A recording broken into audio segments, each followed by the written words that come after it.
I invite you, if you dare, to step on board for tonight's vlog. You are the star, and this vlog travels directly to the Twilight Zone. On July 22nd, 1994, a very spooky attraction appeared here at Disney's Hollywood Studios, and it is Halloween season here at Walt Disney World. We are going to do a deep dive into this attraction and get our spooky on. Let's enter the Twilight Zone together. The Tower of Terror is 199 feet tall.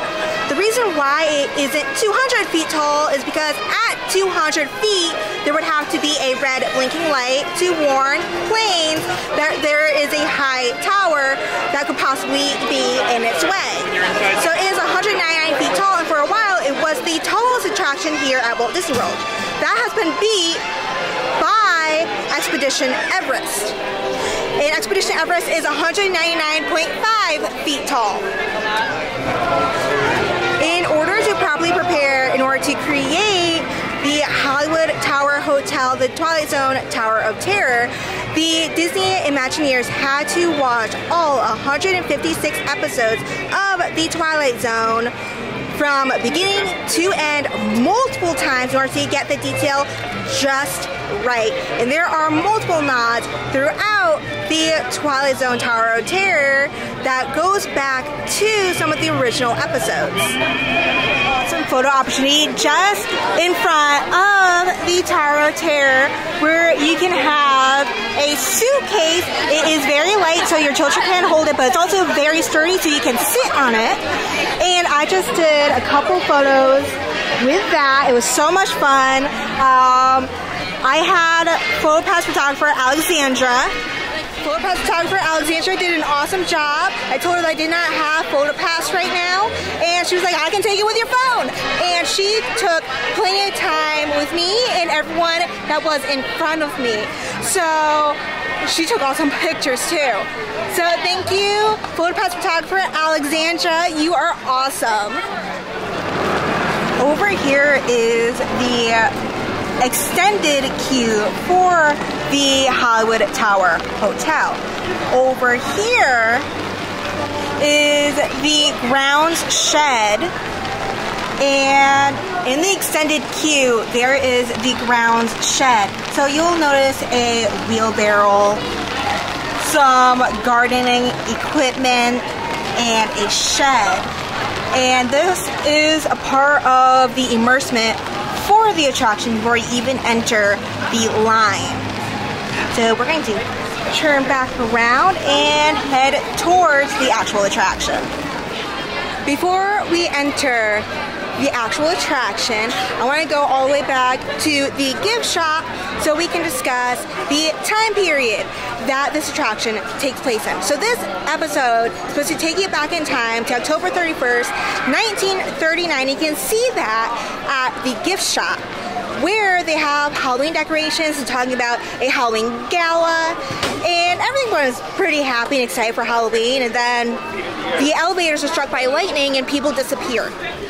And the pre-show has physically the original host for the Twilight Zone show from 1959, who is Rod Serling. However, he was already passed away a while ago, before the creation of this attraction. So with the help of his wife, they were able to find a voice actor named Mark Silverman, who was able to closely resemble the voice of Rod Serling and be able to be the host for this attraction vocally. Physically, it is still Rod Serling, and they use some old shots from the original Twilight Zone show. So we're going to enter over to the windows, the display windows of the gift shop, and I'm going to show you guys how it shows you. It is 1939 and it is Halloween. So we have this window right here, and it shows that they are selling gala clothes. So we have this gorgeous suit, and as you can see, it has been sitting here for a very long time because this hotel has been abandoned. And we have this gorgeous dress. They also have this sign letting you know, hey, we have this costume party, this massive gala tonight, and if you didn't bring your costumes, come to the gift shop and pick them up. And then the most interesting one is this one right here. It really tells you that it is 1939. They have a bunch of Halloween decorations. But the most important thing is the fact that you see there are a lot of Egyptian artifacts. We have this cat, we have this chest, and how am I able to tell that it's supposed to be 1939 with Egyptian stuff? Well, in the 20s and 30s, there was a massive craze in the Western world pointing towards ancient Egypt. There were massive parties where wealthy families would go to Egypt, they would pick up a mummy, bring it back to America, and they would unwrap the mummy at the party. They would also eat bits of the mummy because they believed that it had healing powers. I know that sounds extremely strange, but back then they had a lot of strange ideas. They even thought radium was good for you. So there are a bunch of Egyptian artifacts, which I think is really interesting. I like that it puts the nod back to the fact that there was the Egyptian craze at the time. And the go-to Halloween costume was to go as an Egyptian. Now that we looked at everything outside, we're going to step on inside, look at the full immersement, and I'm going to point out some really awesome details. When you enter the queue, you're going to be going through the grounds of the Hollywood Tower Hotel. And as you can see, the grounds are overrun because the hotel is abandoned. So you'll see ferns are a little too big. And you'll notice that the walls are deteriorating. You can actually see the brick. Right here is the trail to the pool and the tennis courts. And as you can see, it's being overrun by roots. The steps are withering away with time. And the step, once you get through this gate, is crumbling. You can also see some exposed brick because the world is taking back this abandoned hotel that's been abandoned since October 31st, 1939. Before you enter the Hollywood Tower Hotel lobby, you'll notice this placard right here letting you know that the hotel opened in 1917. You'll notice that the windows are very dirty. You can't see inside of the building because of how dirty the windows are. They're covered in dirt and dust, and it really brings in the feel that this place is very much so abandoned. And then we will enter the lobby.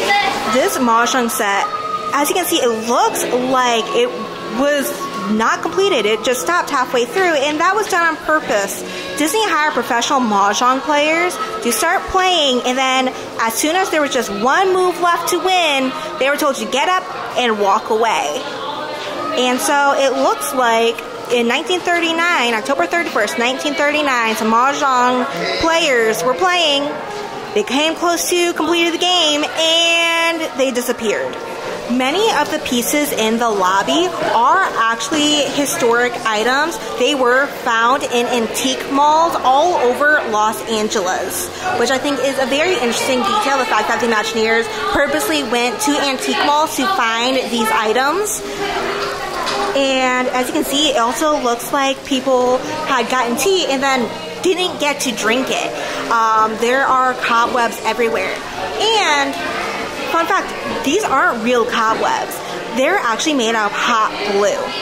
So Disney has cobweb spinners, And basically what it is it's the special device that spits out hot glue with air in order to create what looks to be spider webs. And then just naturally with dirt and skin cells and all that, you get what looks to be real cobwebs. Over here is the concierge desk, and it looks like a man had come with his suitcase, his cane, and his hat, put it down to get some help, and then help never came.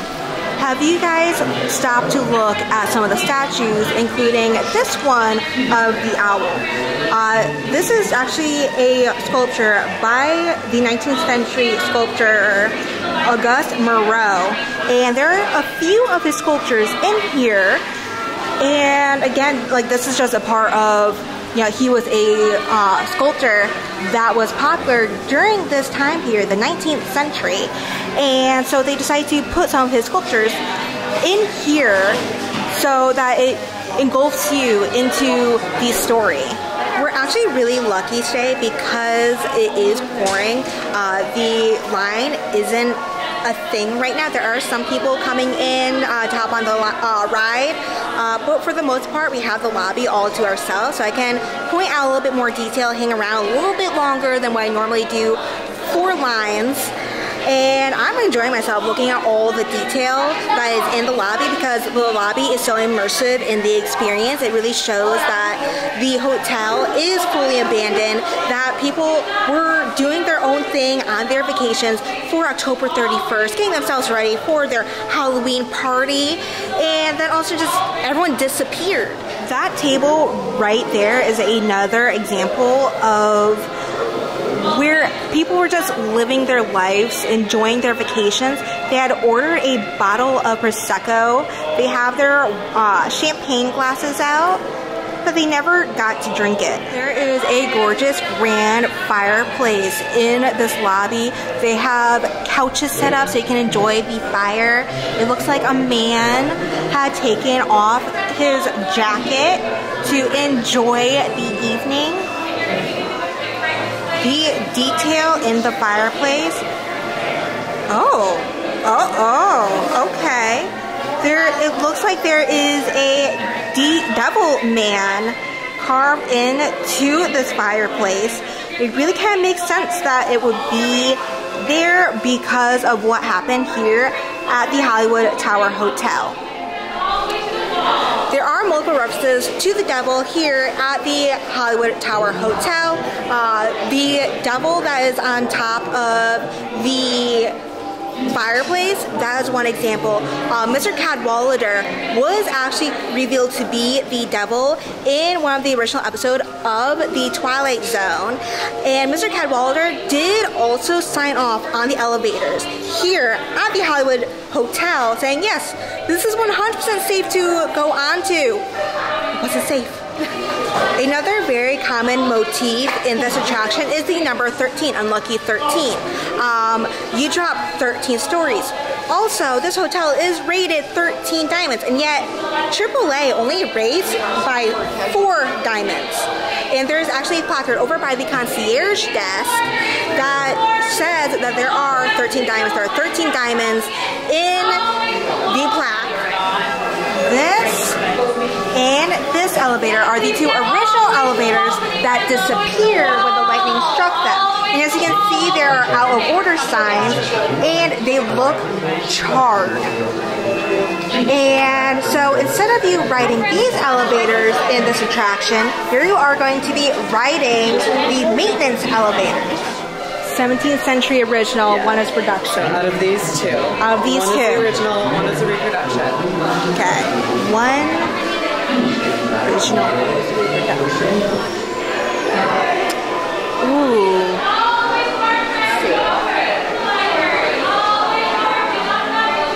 This is the original. It looks like the patina was forced on here. Well, here it looks like it was done over time. Very good observation. Thank Normally you. what happened is that our prompts that we used to make this attraction after we created the original ones in the workshops in California, most of them got damaged on their way over.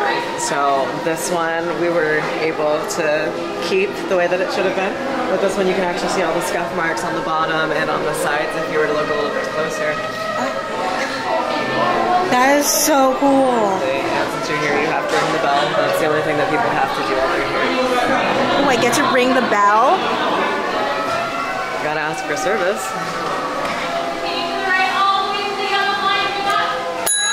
There you go. Guys, we just had a magical moment. One of the cast members brought us over actually into the lobby area, showed us the two couches, showed us that one is an original and one is a reproduction. The one on the left is the original. The one on the right was a reproduction in order to make it look like the original. And he said that a lot of pieces were destroyed on their way from California over to here. And I was even allowed to ring the bell. Like, oh my goodness, this is absolutely amazing. I can't believe I actually got to go in here. This man left his coat and jacket, and he left his room key.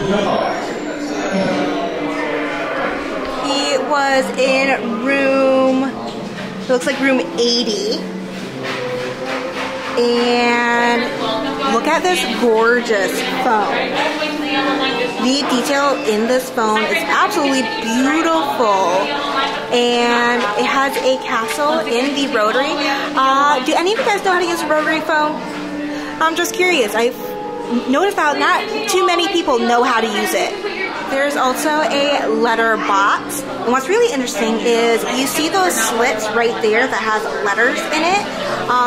Past cast members have put letters in there as letters to feature cast members, which I think is really awesome and sweet. I really like that they have that there, where some old cast members can leave letters for new cast members. So the directory, these letters have fallen down, and it spells out, take the stairs. So something is warning us not to go on the elevator, just take the stairs.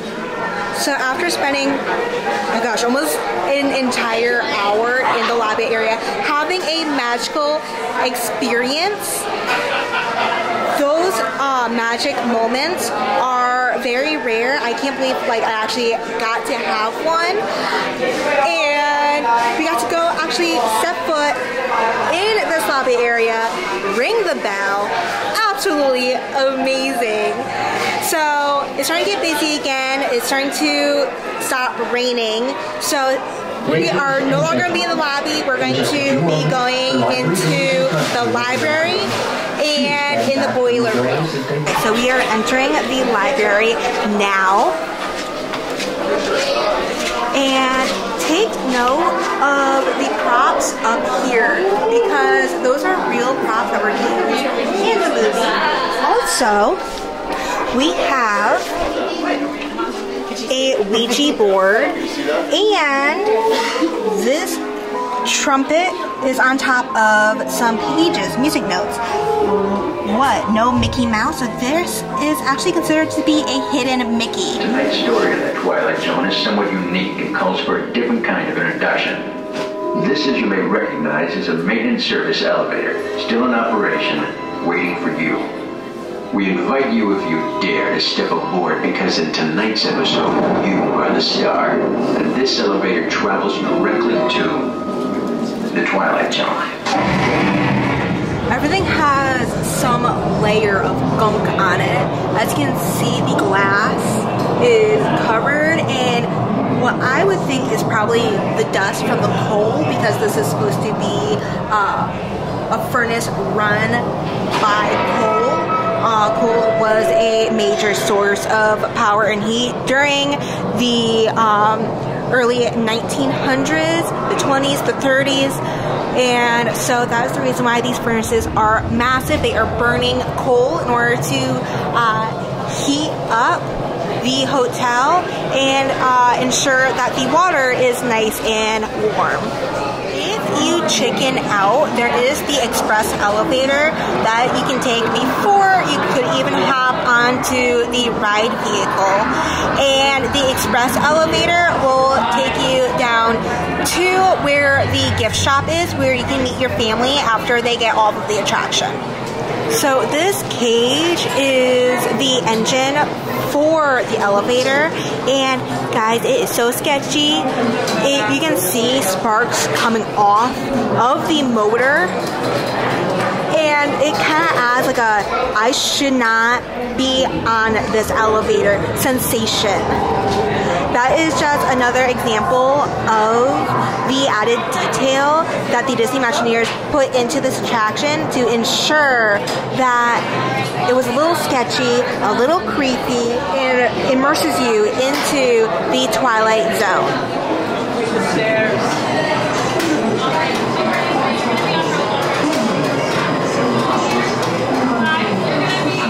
You don't usually get to spend so much time in the queues where you can actually look at all the detail. The cast members today have been absolutely amazing, allowing us to take our time in the line. They just asked me not to block anyone, to just allow people to go by me. And this has been a lot of fun just going in the line. We have some really old-time fuses and switches over here, which I think is really cool to see. We have this vent system. There is also a tea kettle, a alarm clock, and another radio. It looks like this desk probably belongs to the maintenance guy, and he's keeping the radios working and fans and all that. And honestly, that sign right there is pretty ominous. So this sign, I'm going to keep it here, but I'm going to pretty much paraphrase that it's basically that you're only worthwhile if you can smile when everything goes dead wrong. That's pretty much what this sign is saying. Passengers of the motion combat about to ascend our very own episode of The Twilight Zone. Big, right?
So behind this counter, you can see that on this desk there is a coffee mug.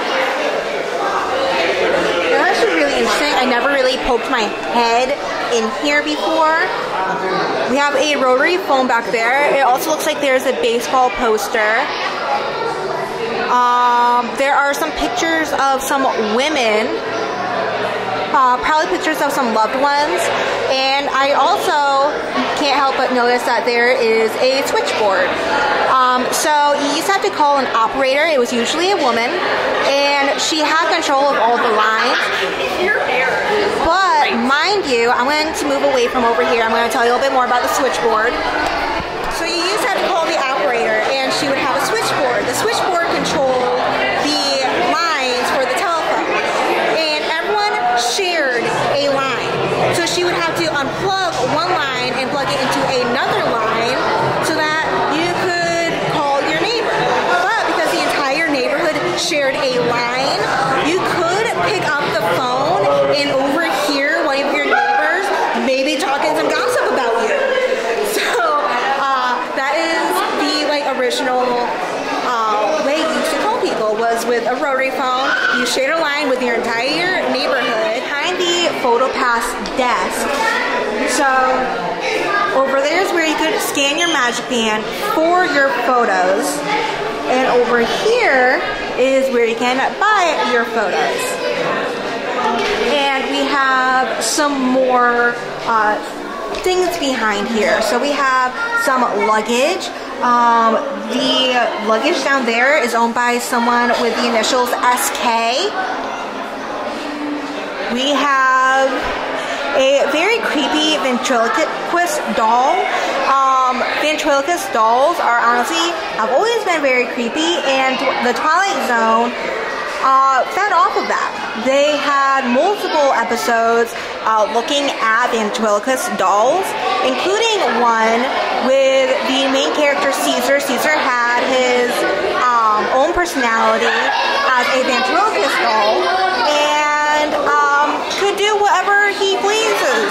And there is Caesar, there is an actual Caesar at the end of the ride, and supposedly cast members have to say hello to him every morning, every night, so that he won't wreak havoc.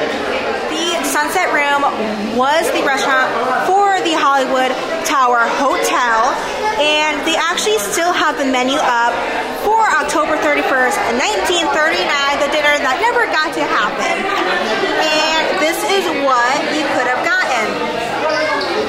So what's interesting is you can get a clear turtle soup with sherry. You can get some fish, some grilled bluefish, Dover sole. For your entree, you can get manana beef, rack of lamb. From the grill, you can get deviled quail on toast. And we have some veggies.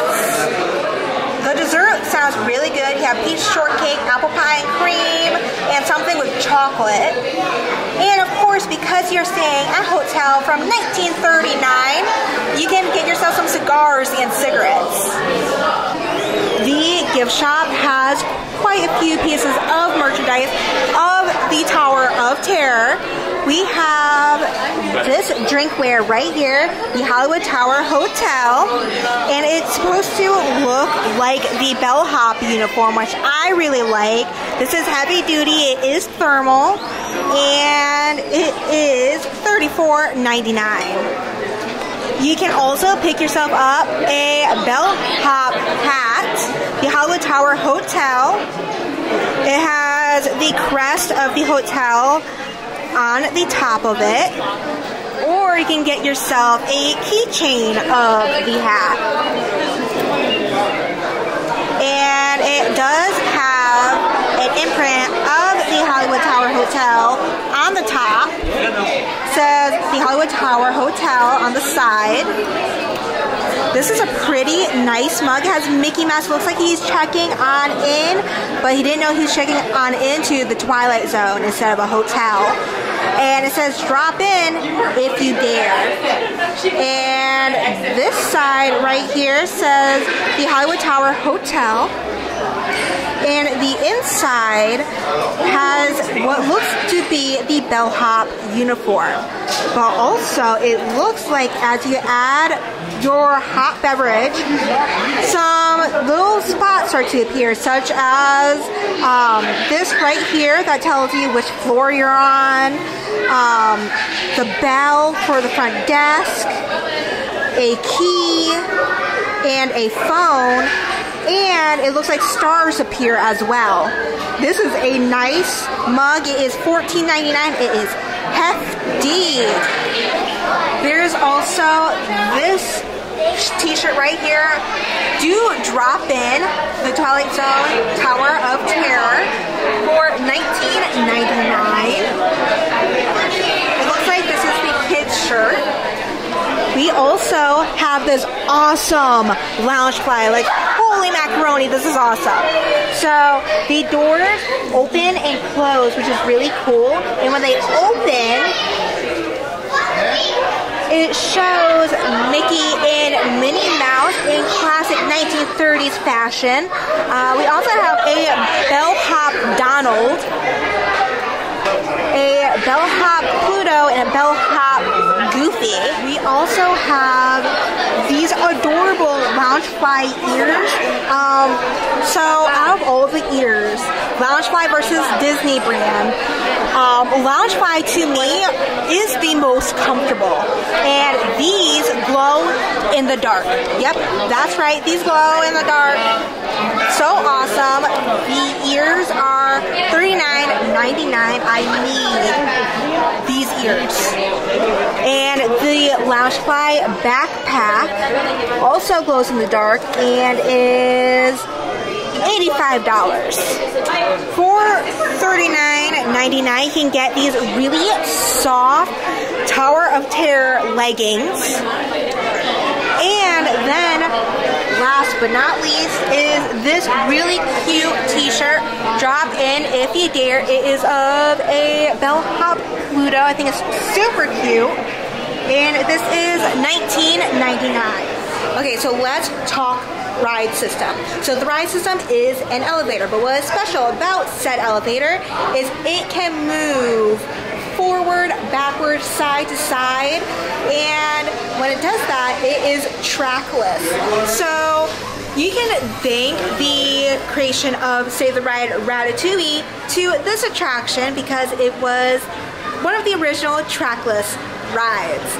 So when you first enter, that is an elevator, so you go up, you go to the floor, and it disconnects from that line, and it will move forward and reconnect to a different line. But it's not just one line, it's going to be two lines. Have you noticed that when you go on that ride, you feel like you're being pulled down? That's because you are. So there's a cable connected to the top and a cable connected to the bottom of the elevator. And so there's a cable pulling you up and a cable pulling you down to really go against gravity. Can you imagine what went through the elevator company's mind when Disney came to them and was like, hey, we are building an attraction with an elevator. So they're like, okay, cool, cool, cool. And we want it to drop uncontrollably. What? No, absolutely not. That is not what we do. We want you to go up and down safely. We don't want you crashing. And yeah, this elevator company agreed to help Disney, and now we have this amazing attraction. There are multiple Tower of Terrors. There is one in California, except it used to be the Twilight Zone Tower of Terror. It is now the Guardians of the Galaxy Mission Breakout attraction. There is also a Tower of Terror in Disney Sea. And Joe Rody actually is the face of the main character in that version of Tower of Terror. And there are hundreds of him carved everywhere in that ride. Joe Rody is one of the best Disney Imagineers that Disney had for a very long time. He was the mastermind behind Animal Kingdom, the Animal Kingdom Lodge. And he also was on the Epcot project. Okay, so that was my third time riding the attraction. I was trying to be able to get the certificate of inspection for the elevator because the certificate of inspection was signed off by Mr. Chad Wallader, and in one of the episodes of the Twilight Zone, he is discovered to be the devil. And the serial number for that inspection is 10259, which is the exact date for the pilot of the Twilight Zone TV show. So the first episode was October 2nd, 1959. In the pre-show in the library, not only is there a hidden Mickey with the music sheets for a song for Mickey Mouse, there is also a hidden Mickey in the actual pre-show. The little girl is holding onto a doll, but if you pay attention, that doll is Mickey Mouse.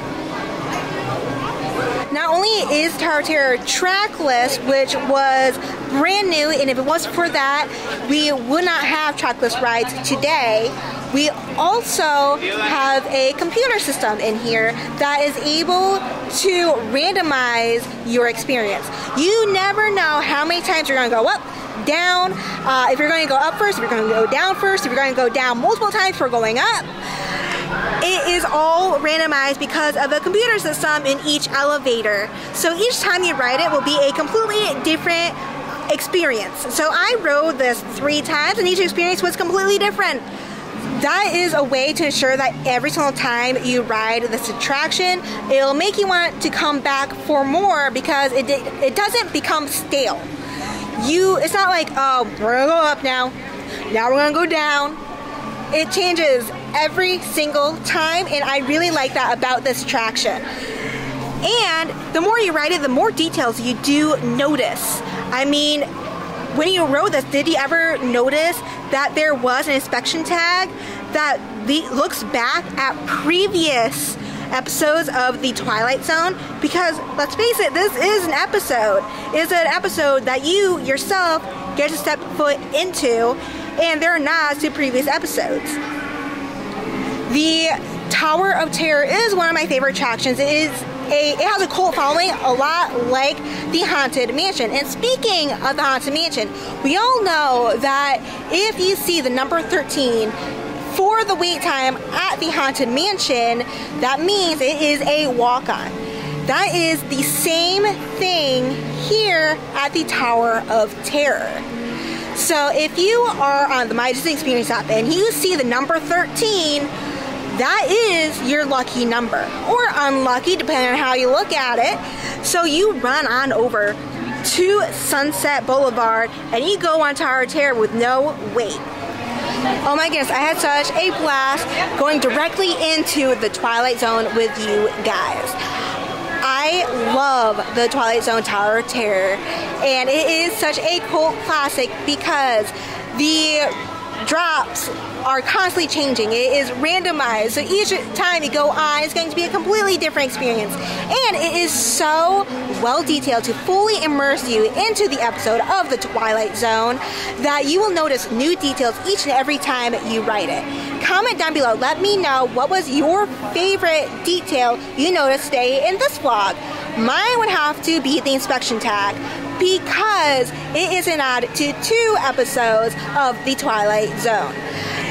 Now, not only does it have the date of the pilot episode with the serial number, it also has the name of who just happens to be the devil in one of the episodes, because he's inspecting, he's saying it's perfectly safe, and yet it is not safe at all. It's just such a devilish thing to do. And also, be sure to hit the like button down below. It lets me know that I'm on the right track to help you plan your next Disney and Florida vacation, and that I'm on the right track to help you relive some awesome memories here in Florida and in Disney. Also, be sure to hit the subscribe button. You can hit the subscribe button down below or wait till the end of the video. My face will pop up and you boop my nose to subscribe that way. And be sure to hit that notification bell. It will notify you each time a new video is uploaded onto YouTube. And thank you oh so much for meeting D-World with me. Bye!